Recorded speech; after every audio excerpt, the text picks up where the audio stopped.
Katika mlima huu Bwana wa majeshi atawafanyia mataifa yote karamu ya vitu vinono, karamu ya divai iliyokaa juu ya urojorojo wake, karamu ya vinono vilivyojaa mafuta, karamu ya divai iliyokaa juu ya urojorojo wake, iliyochujwa sana. Naye katika mlima huu atauharibu uso wa sitara iliyowekwa juu ya watu wote, na utaji ule uliotandwa juu ya mataifa yote.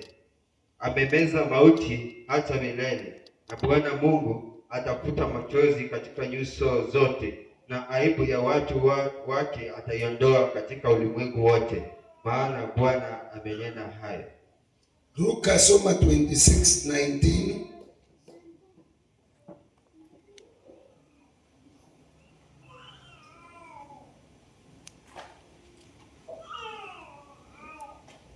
Bwana Yesu asifiwe. Isaya 26:19. Wafu wako wataishi, maiti zangu zitafufuka. Amkeni, kaimbeni, ninyi mnaokaa mavumbini, kwa maana umande wako ni kama umande wa mimea, nayo ardhi itawatoa waliokufa. Enda soma John chapter 5 verse 28 na 29. Yohana Mtakatifu mlango wa 5 mstari wa 28 inasema, msistaajabie maneno haya, kwa maana saa yaja ambayo watu wote waliomo makaburini wataisikia sauti yake, nao watatoka, wale waliofanya mema kwa ufufuo wa uzima, na wale waliotenda mabaya kwa ufufuo wa hukumu. Hapo tu nataka kuongea kuhusu roho ya kifo ambayo imeoperate katika familia. Roho ya kifo. Kuna familia ambayo roho ya kifo imetajwa ni kama story, lakini ya reality imefanya kazi katika familia. Unakuta hii roho ya kifo ina operate kwa watu wanakufa, mifuko zinakufa, kazi zinakufa, ndoa zinakufa, biashara zinakufa, chochote kinakufa. Maana roho ya kifo ilitumwa kwa familia ili uwe. Na Biblia inasema katika John chapter 10 verse 10 ya kwamba shetani ucha ili aue, aharibu na uwe, lakini Yesu amekuja ili tuwe na uzima. So kuna watu ambao shetani aliingia kwao, na alipoingia hakuingia ili hao watu wafanikiwe, aliingia kwao ili wateseke. Ndio unakuta nakutana na mtu hapa ananiambia, mzee wangu aliniita kutoka nyumbani, wakati nimekanyaka huku kazi ya mzee ikaisha. Wakati nimekanyaka huku mzee amenifukuza, kila kitu kimeisha. Kwa sababu gani? Roho ya kifo huyu mtu ameibeba, ameitoa nyumbani, ameoperate nayo. Mwaka ukiingia, hii roho ya kifo imetesa wengi. Hakuna kitu unakusa kiweze kuendelea, kiweze kwenda, maana roho ya kifo iko kwako. Inua mikono, sema, Bwana Yesu, siku ya leo kila roho ya kifo miaka mingi kwa aka yangu, kuanzia sasa iniachilie. Imeopereta kwa kila mwaka ukianza watu wanakufa, mwaka ukianza kazi inakufa, mwaka ukianza hadi mwisho, nafika mwisho sina chochote, maana roho ya kifo imenifuata. Siku ya leo naiangamiza kwa damu ya Yesu, naiangamiza roho ya kifo kwa jina la Yesu naiangamiza, iondoke kwa familia, iondoke kwa boma yetu, iondoke kwa nyumba yetu, iondoke kwa kila njia, roho ya kifo, fire kwa jina la Yesu. Paka na wende, pea Yesu makofi, yambie iondoke kuanzia sasa katika jina la Yesu.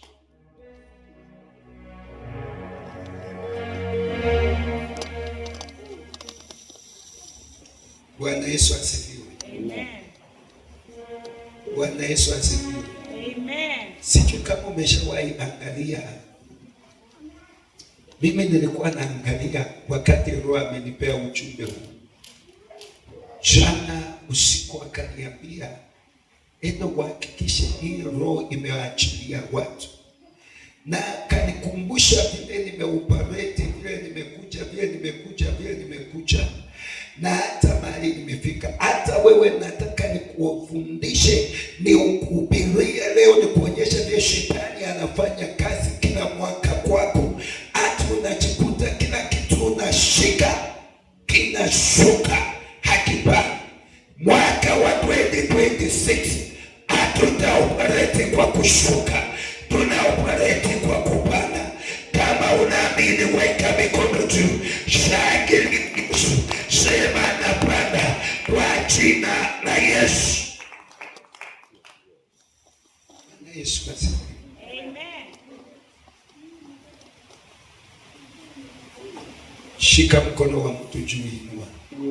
Sema kwa jina la Yesu, kuanzia sasa hautaoperate kwa neema au kwa roho ya kifo tena.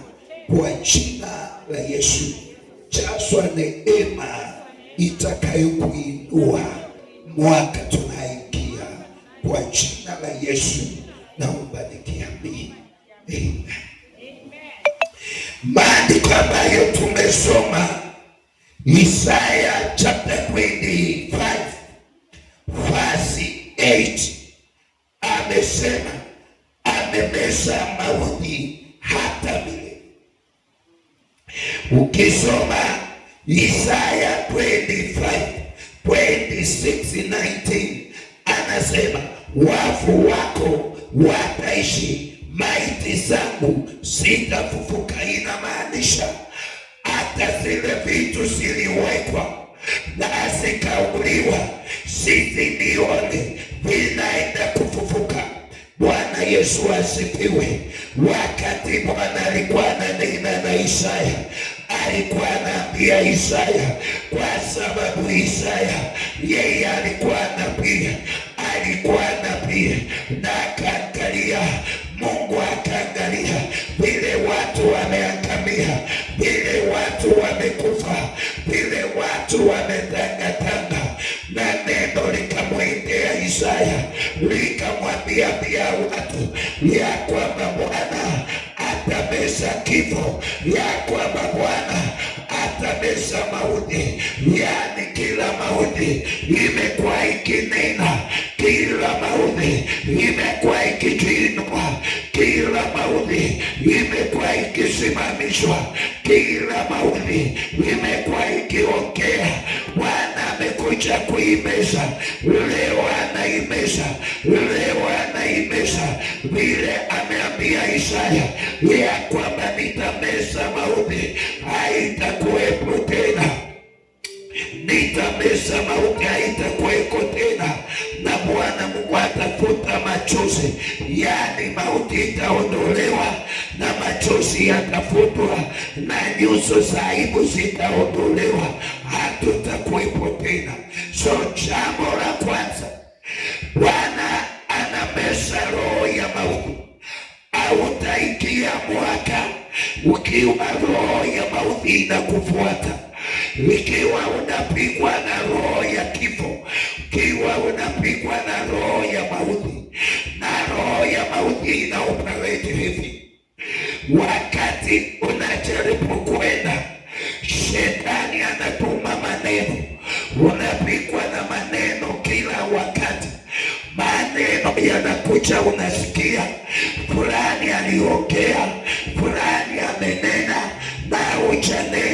ukisikia maneno roho yako inakunjika.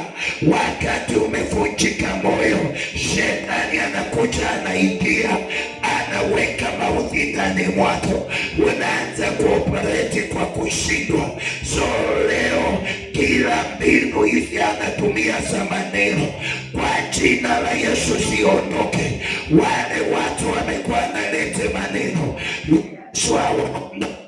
Yesu awaondoe. Wale wamekuwa natumia maneno, wanalete maneno, wanalete chuki, wanapanda mbegu mbaya iliyo uone hawezi enda mahali. Yesu aondoe kwa jina la Yesu Kristo. Inua mkono, sema Bwana Yesu, kuanzia sasa sitaoperate kwa hii roho ya mauti kwa jina la Yesu. Kila maneno wamekuwa wanaachilia ndio wanifikie, siku ya leo ninafunga malango ya maneno, ninafunga malango ya maneno, ninafunga malango ya maneno kwa jina la Yesu. Nikifungua malango matakatifu. Mpe Yesu makofi mazuri. Pea Yesu makofi mazuri. Amenena mambo matatu hapa, ya kwamba jambo la kwanza anameza mauti, na mauti inafanya kazi na maneno. Ukiona maneno yanakuja kila wakati, umesema na hujasema, kaa ukijua shetani anaoperate ni alete mauti kwako.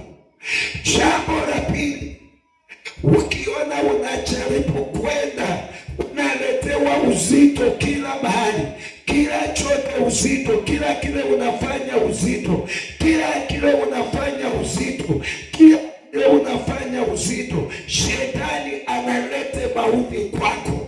Bwana Yesu asifiwe. Jambo la tatu, ukiona ndoto mbaya, hata kama ni pilau unaota kwa ndoto unakula, hata kama ni vyakula vya maono vyote, hakuna chakula cha ndoto kizuri, hiyo shetani anaingiza mauti kwako. Kama uko chini ya hii sauti, ni kama kusema ndoto mbaya zinazoleta mauti, naziondoa kwa jina la Yesu, naziondoa kwa jina la Yesu. Hizi ndoto mbaya nazichomoa kwa jina la Yesu. Maneno mabaya nayaondoa kwa jina la Yesu. Kila uzito naondoa anga yangu, kila uzito naondoa, kila uzito naondoa.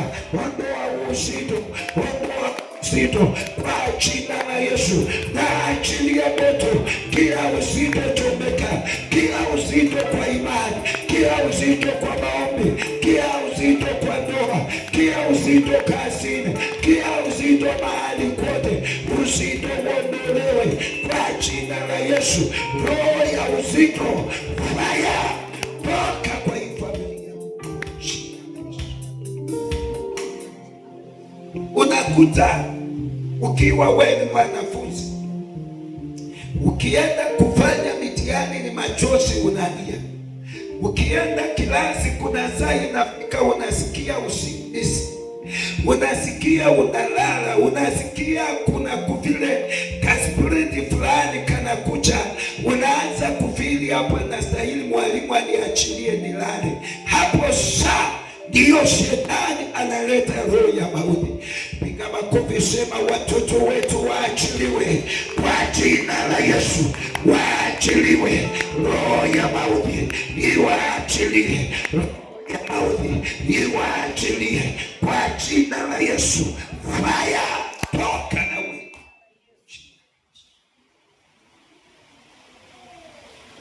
Bwana Yesu asifiwe.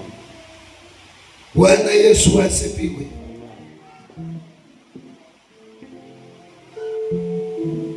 Jambo la pili, amesema atafuta machozi yetu. narudishwa pale kwa mauti. Opposite ya mauti ni uhai. Tuko pamoja? Opposite ya mauti ni nini? Uhai. Na Biblia inasema mahali Roho wa Mungu alipo, hapo ana uhai.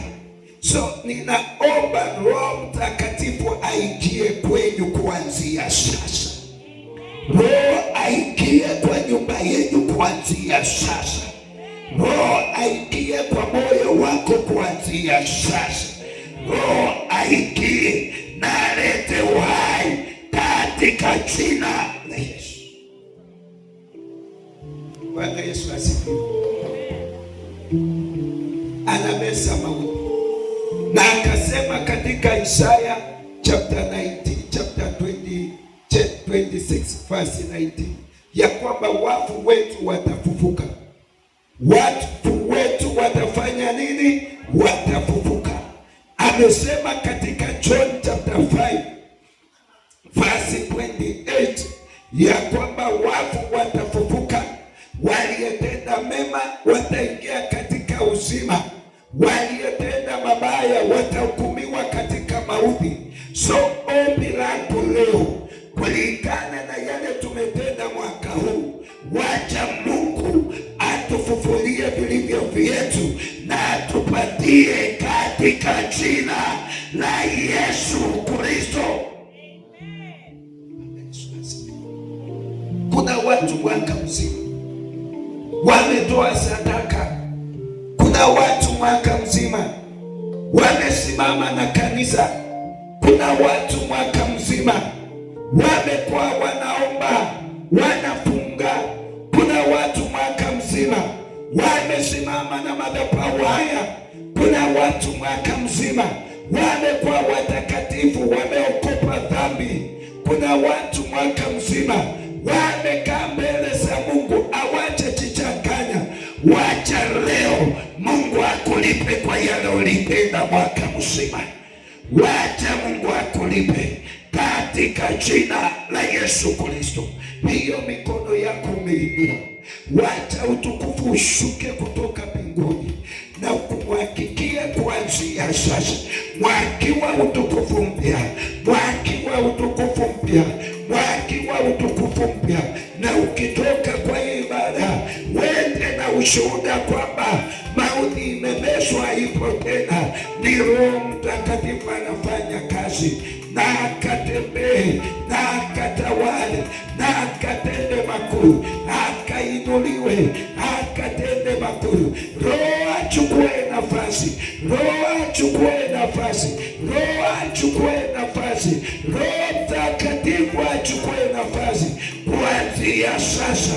Achukue nafasi, achukue nafasi, achukue nafasi. Roho achukue nafasi ndani ya maisha yako 2026. Roho achukue nafasi katika jina la Yesu. Achukue nafasi. Soma Hosea mlango wa 13 mstari wa 10. Roho ya mauti. Hii roho ya mauti ukioperate nayo, hata kwenu muwe na pesa mnakuwa mmechanganyikiwa. Hii roho ya mauti ukioperate nayo, hata kwenu muwe na uwezo, unakuta umechanganyikiwa. Hii roho ya mauti haiwezi kusaidia uweze kwenda level ingine.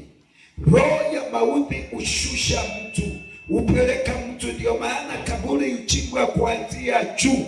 Nyumba moja tu ambayo inachekwa ya mtu kuanzia juu ni kaburi. Inaanzia juu ikienda chini, yaani mnashushwa kila wakati. Ni kushushwa, kushushwa, kushushwa, kushushwa, kushushwa. Inua mkono, sema roho ya kunishusha ninaikataa kwa jina la Yesu.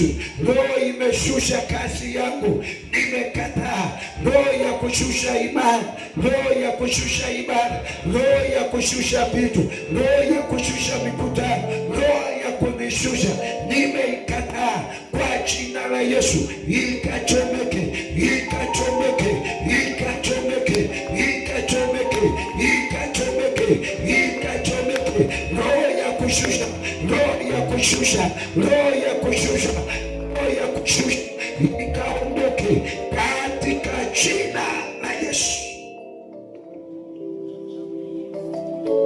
Hapa kama kuna mtu anabarikiwa, ako tayari kupata roho wa Mungu, aweke mikono juu ya kichwa chake.